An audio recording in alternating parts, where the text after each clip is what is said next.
Motorcycle প্রতিষ্ঠান ইয়ামাহার যে কটি বাইক বাজারে এসেছে তার মধ্যে অন্যতম ছিল RX-100। যদিও নিত্য নতুন মডেলের ভিড়ে অতীত হয়েছিল 90 দশকের জনপ্রিয় এই বাহন, তবে বাইক লাভারদের জন্য সুখবর হলো নতুন আঙ্গিকে আবারও ফিরে আসছে RX-100।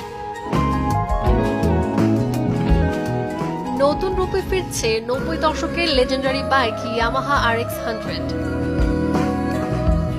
রেট্রো লুকের এই বাহনটি একটা সময়ে বাইকের বাজারে ঝড় তুললেও 1996 সালে বন্ধ হয়ে যায় এর উৎপাদন।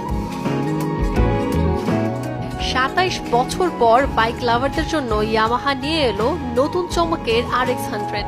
আগের মডেলে 100 সিসি ইঞ্জিন থেকে আরো শক্তিশালী ও আকর্ষণীয় রূপে দেখা যাবে নতুনটি। ধারণা করা হচ্ছে এর ইঞ্জিন হতে পারে 150 থেকে 200 কিংবা 450 সিসি। RX-100 নতুন বাইকে থাকছে 4 স্ট্রোক বিশিষ্ট ইঞ্জিন। টিউবলেস টায়ারের কারণে জরুরি পরিস্থিতিতে যে কোনো রাস্তায় নিজের মতো কন্ট্রোল হবে এই বাইকটি। এতে থাকছে ডিস্ক ব্রেক, অ্যালো হুইল এবং সর্বোপরি একটি রেট্রো ডিজাইন। রাস্তাঘাট ও দুর্গম যে কোনো রাস্তায় বাইকটি যাতে দুর্দান্ত পারফর্ম করতে পারে তার জন্য আগের তুলনায় রয়েছে বেশি সাসপেনশন।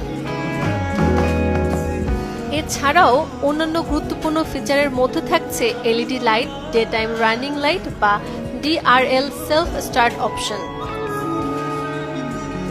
ইয়ামাহা RX বাইকটি নিজের করে নিতে কত গুনতে হবে তা এখনো চূড়ান্ত করেনি প্রতিষ্ঠানটি, তবে ধারণা করা হচ্ছে এর দাম হবে 2 থেকে 2.5 লাখ টাকা।